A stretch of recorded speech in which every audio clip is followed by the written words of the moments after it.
ನಮಸ್ಕಾರ. ಆರ್ಫೆ info YouTube channel ಸ್ವಾಗತ.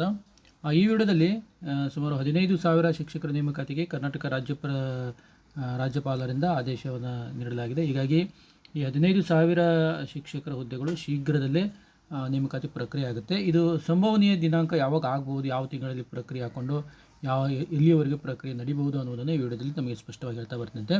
Description ಬಾಕ್ಸಲ್ಲಿ ಶಿಕ್ಷಕರ ನೇಮಕಾತಿ ಗುಂಪಿದೆ, ಇಂಟ್ರೆಸ್ಟ್ ಇರುವಂಥ ಕ್ಯಾಂಡಿಡೇಟ್ ಜಾಯ್ನ್ ಆಗ್ಬೋದು.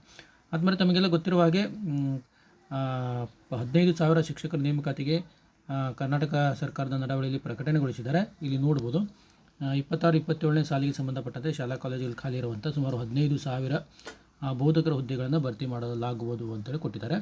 ಹೀಗಾಗಿ ಇದಕ್ಕೆ ಸಂಬಂಧಪಟ್ಟಂತೆ ಅವರು 14/7/2026 ಸಹಿತ ರೀನೋಟಿಫಿಕೇಷನನ್ನು ಅಧಿಸೂಚನೆಯನ್ನು ಕೊಡ್ತಾರೆ.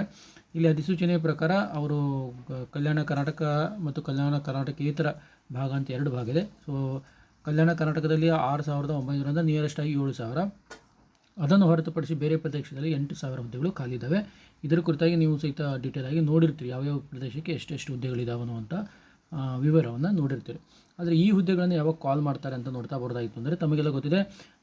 ಅವರು ಯಾವಾಗ ಅಂತಂದರೆ 14/7/2026 ಒಂದು ಅಧಿಸೂಚನೆಯನ್ನು ಕೊಟ್ಟಿದ್ದರು. ನಿಯಮಾವಳಿಗಳನ್ನು 15 ದಿನ ಅಬ್ಜೆಕ್ಷನಿಗೆ ಟೈಮ್ ಕೊಟ್ಟಿದ್ದಾರೆ. ಅಂದರೆ 15 ದಿನ ಅಂತಂದರೆ ಇದು ಜುಲೈ 30ರವರೆಗೂ ಏನಾಗುತ್ತೆ ಟೈಮನ್ನು ಕೊಟ್ಟಿದ್ದಾರೆ. ತದನಂತರ ಬಂದಂಥ ಅಬ್ಜೆಕ್ಷನ್ಗಳನ್ನು ಪರಿಶೀಲನೆ ಮಾಡಲಿಕ್ಕೆ ಒಂದು 15 ದಿನ ಟೈಮ್ ತೊಗೊತಾರೆ. 15 ದಿನದ ನಂತರ ಮತ್ತೆ ಇನ್ನೊಮ್ಮೆ ಫೈನಲ್ ಆಗಿ ಅಂತಿಮವಾಗಿ ಪ್ರಕಟಣೆಗೊಳಿಸಬೇಕು. ಅಂತಿಮವಾಗಿ ಪ್ರಕಟಣೆಗೊಳಿಸ್ತಾರೆ ಅಂದರೆ ಆಲ್ಮೋಸ್ಟ್ ಆಗಿ ಆಗಸ್ಟ್ ಲಾಸ್ಟ್ ಮಂತ್ ಏನು ಮಾಡ್ತಾರೆ ಅಂತಂದರೆ ಅವರು ಮತ್ತೆ ರೀನೋಟಿಫಿಕೇಷನನ್ನು ಫೈನಲ್ ನೋಟಿಫಿಕೇಷನನ್ನು ಕೊಡ್ತಾರೆ. ಅದಾದ ನಂತರ ಅವ್ರೇನು ಮಾಡ್ಬೋದು, ಸೆಪ್ಟೆಂಬರ್-ಅಕ್ಟೋಬರ್ ತಿಂಗಳಲ್ಲಿ ನೋಟಿಫಿಕೇಷನ್ನ ಕೊಡ್ಬೋದು. ಮೋಸ್ಟ್ಲಿ ಅಕಸ್ಮಾತಾಗಿ ಅವರು ಅಕ್ಟೋಬರಲ್ಲಿ ಕೊಟ್ಟರು ಅಂತ ಇಟ್ಕೊಳ್ಳುವ. ಅಕ್ಟೋಬರಲ್ಲಿ ನೋಟಿಫಿಕೇಷನ್ ಆಯಿತು ಅಂತಂದರೆ ಅಲ್ಲಿ 1 ತಿಂಗಳ ನವಂಬರ್ವರೆಗೂ ಅರ್ಜಿ ಹಾಕಲಿಕ್ಕೆ ಅವಕಾಶ ಇರ್ತದೆ.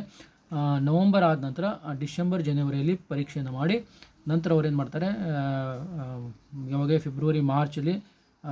ಮಾರ್ಚ್ ಟೈಮಲ್ಲಿ ರಿಸಲ್ಟ್ ಬಿಟ್ಟು ಯಾವಾಗ ಮೇ ಮತ್ತು ಏಪ್ರಿಲ್-ಮೇದಲ್ಲಿ ವೆರಿಫಿಕೇಷನ್ ಎಲ್ಲ ಮಾಡಿಕೊಂಡು ಜೂನ್ನಲ್ಲಿ ಆರ್ಡರ್ ಕೊಡುವಂಥ ಪ್ರೋಸೆಸ್ ಇದೆ. ಹೀಗಾಗಿ ಸೆಪ್ಟೆಂಬರ್-ಅಕ್ಟೋಬರ್ ತಿಂಗಳಲ್ಲಿ 15,000 ಹುದ್ದೆಗಳಿಗೆ ನೇಮಕಾತಿ ಪ್ರಕ್ರಿಯೆ ಪ್ರಾರಂಭ ಆಗೋದರಿಂದ ಕಡ್ಡಾಯವಾಗಿ ಎಲ್ಲ ಅಭ್ಯರ್ಥಿಗಳು ಕರೆಕ್ಟಾಗಿ ಓದ್ಕೊಳ್ಳಿ. ಮತ್ತು ಡಿಸ್ಕ್ರಿಪ್ಷನ್ ಬಾಕ್ಸಲ್ಲಿ ನಾನು ಗುಂಪು ಮಾಡಿದ್ದೀನಿ, ಅಲ್ಲಿ ಸಹಿತ ನೀವು ಜಾಯ್ನ್ ಆಗ್ಬೋದು. ಒಟ್ಟಾರೆಯಾಗಿ ರಾಜ್ಯಪಾಲರ ಒಂದು ಆದೇಶ ಅನುಸಾರ ಈ ಹುದ್ದೆಗಳ ನೇಮಕಾತಿ ಪ್ರಕ್ರಿಯೆಯಲ್ಲಿ ಇರುತ್ತವೆ.